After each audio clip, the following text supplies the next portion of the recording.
नमस्कार मित्रांनो, इन्व्हेस्टमेंट माहिती यूट्यूब चॅनलवर तुमच्या सगळ्यांचे स्वागत आहे. तर मित्रांनो, आजच्या व्हिडिओमध्ये आपण मल्टिपल शेअरच्या लेटेस्ट अपडेट आणि लेटेस्ट न्यूजबद्दल बोलणार आहोत. तर चला व्हिडिओ स्टार्ट करूया. तर सगळ्यात पहिले बोलूया जे के सिमेंट लिमिटेडबद्दल. तर मित्रांनो, J K cement commissions 1 million tons per annum grinding unit at Prayagraj. Total grey cement capacity now 26.26 million tons per annum. तर चला या अपडेटला डिटेलमध्ये समजून घेऊया.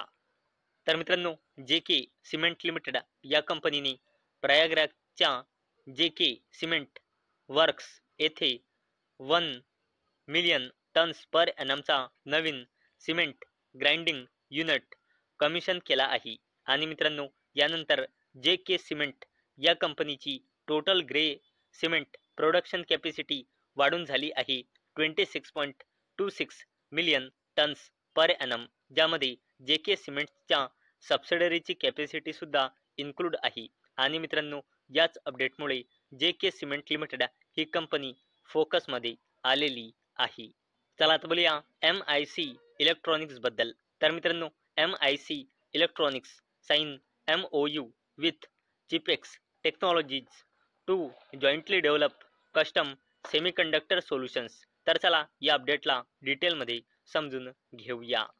तर मित्रांनो, MIC इलेक्ट्रॉनिक्स लिमिटेड या कंपनीने चिपेक्स टेक्नॉलॉजीज प्रायव्हेट लिमिटेड सोबत MOU म्हणजे मेमोरेंडम ऑफ अंडरस्टँडिंग साइन केला आहे. कशासाठी? पार्टनरशिपमध्ये कस्टम सेमीकंडक्टर सोल्युशन्स डिझाईन आणि डेव्हलप करण्यासाठी. आणि मित्रांनो, याच अपडेटमुळे MIC इलेक्ट्रॉनिक्स लिमिटेड ही कंपनी फोकसमध्ये आलेली आहे. चला आता बोलूया विक्रन इंजिनिअरिंग लिमिटेड बद्दल. तर मित्रांनो, Vikran engineering share rise after securing ₹3.54 billion project. तर चला या अपडेटला डिटेलमध्ये समजून घेऊया. तर मित्रांनो, विक्रन इंजिनिअरिंग लिमिटेड या कंपनीला 3.54 बिलियन रुपीज म्हणजे 354 कोटी रुपयांचा ऑर्डर मिळाला आहे. आणि मित्रांनो, याच अपडेटमुळे विक्रन इंजिनिअरिंग लिमिटेड ही कंपनी फोकसमध्ये आलेली आहे. चला आता बोलूया इंडियन ऑइल कॉर्पोरेशन लिमिटेड बद्दल. तर मित्रांनो, या कंपनीने आपल्या फायनान्शियल इयर 2026च्या Q2 चे नंबर डिस्क्लोज केले आहे. आणि जर आपण कंपनीचे कन्सॉलिडेटेड नंबर बघितले तर कंपनीची सेल्स इयर ऑन इयर बेसिसवर वाढून आणि क्वार्टर ऑन क्वार्टर बेसिसवर घसरून Q2 मध्ये आली आहे 1,78,628 कोटी रुपये. तसेच कंपनीचा net profit year on year basis आणि क्वार्टर ऑन क्वार्टर बेसिसवर वाढून Q2 मध्ये आला आहे 8,191 कोटी रुपये. आणि मित्रांनो, आपण येथे बघू शकतो कंपनीची सेल्स इयर ऑन इयर बेसिसवर तर वाढली आहे, परंतु क्वार्टर ऑन क्वार्टर बेसिसवर कमी झाली आहे. परंतु मित्रांनो, कंपनीचा net profit year on year basis आणि क्वार्टर ऑन क्वार्टर बेसिसवर बोथ केसमध्ये ग्रो झाला आहे. चला आता बोलूया केफिन टेक्नॉलॉजीज लिमिटेड बद्दल. तर मित्रांनो, KFin technologies Q2 net profit up 5% to ₹93 कोटी ऑन 10% रेव्हेन्यू ग्रोथ. तर चला या अपडेटला डिटेलमध्ये समजून घेऊया. मित्रांनो, tech driven financial services company KFin technologies limited या कंपनीने आपल्या फायनान्शियल इयर 2026च्या Q2 चे नंबर डिस्क्लोज केले आहे. आणि मित्रांनो, कंपनीचा रेव्हेन्यू इयर ऑन इयर बेसिसवर 10.3% ने वाढून 309.2 कोटी रुपये आला आहे, जो एका वर्षाआधी होता 280 कोटी रुपये. तसेच मित्रांनो, केफिन टेक्नॉलॉजीज लिमिटेड या कंपनीचा net profit year on year बेसिसवर 4.5% ने वाढून Q2 मध्ये आला आहे 93 कोटी रुपये, जो एका वर्षाआधी होता 89 कोटी रुपये. आणि मित्रांनो, याच अपडेटमुळे केफिन टेक्नॉलॉजीज लिमिटेड ही कंपनी सुद्धा फोकसमध्ये आलेली आहे. बोलूया मॅझगॉन डॉक शिपबिल्डर्स लिमिटेड बद्दल. तर मित्रांनो, मॅझगॉन डॉक शिपबिल्डर्स लिमिटेड या कंपनीने ₹6 पर शेअरचा इंटरिम डिव्हिडंड अनाऊन्स केला आहे आणि याला देण्यासाठी कंपनीने रेकॉर्ड डेट सुद्धा फिक्स केली आहे 4 नोव्हेंबर 2025. आणि मित्रांनो एवढंच नाही तर मॅझगॉन डॉक शिपबिल्डर्स लिमिटेड या कंपनीने आपल्या फायनान्शियल इयर 2026च्या क्वार्टर 2चे नंबर सुद्धा डिस्क्लोज केले आहे. आणि जर आपण कंपनीचे कन्सॉलिडेटेड नंबर बघितले तर कंपनीचा consolidated revenue year on year बेसिसवर 6.3% वाढून इयर ऑन इयर बेसिसवर 2,929.24 कोटी रुपये आला आहे. तसेच मॅझगॉन डॉक शिपबिल्डर्स लिमिटेडचा net profit consolidated net profit year on year बेसिसवर 28% वाढून 750 कोटी रुपये आला आहे.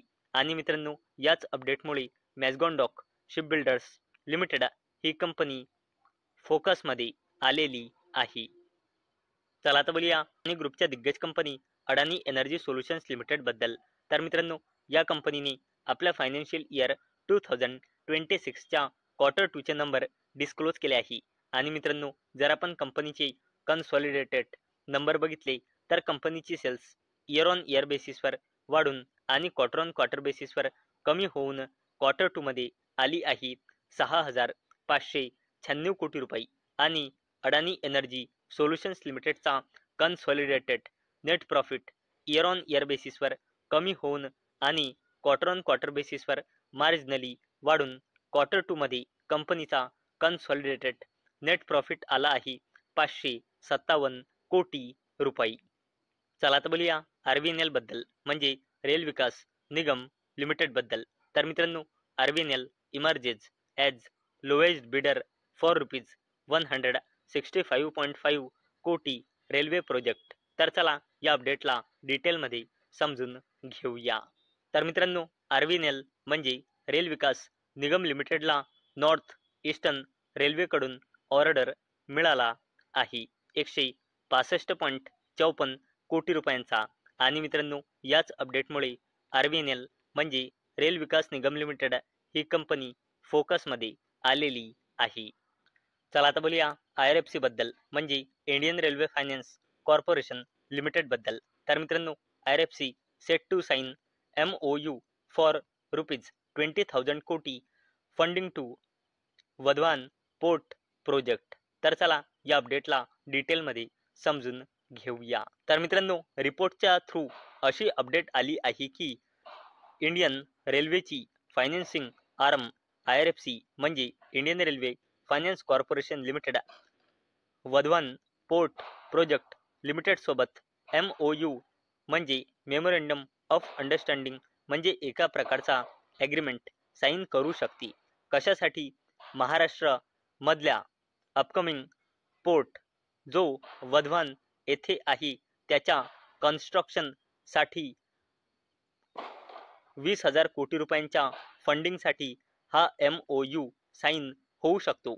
आणि मित्रांनो ही अपडेट रिपोर्टच्या थ्रू आलेली आहे. ही अपडेट ऑफिशियल आतापर्यंत आलेली नाही. आणि मित्रांनो याच अपडेटमुळे IRFC ही कंपनीसुद्धा फोकसमध्ये आलेली आहे. तर मित्रांनो मला अपेक्षा आहे आजचा आपला व्हिडिओ तुम्हाला इन्फॉर्मेटिव्ह वाटला असेल. तर मित्रांनो जर तुम्हाला हा व्हिडिओ इन्फॉर्मेटिव्ह वाटला असेल तर या व्हिडिओला लाईक करा आणि चॅनलला सबस्क्राईब करा. आणि मित्रांनो हा व्हिडिओ फक्त आणि फक्त एज्युकेशन पर्पजसाठी बनवलेला आहे. माझ्याकडून काहीही रेकमेंडेशन नाही की तुम्ही या स्टॉक्सना बाय करा, सेल करा किंवा होल्ड करा. तर चला भेटूया उद्या संध्याकाळी 6 वाजता. तोपर्यंत टाटा, बाय बाय.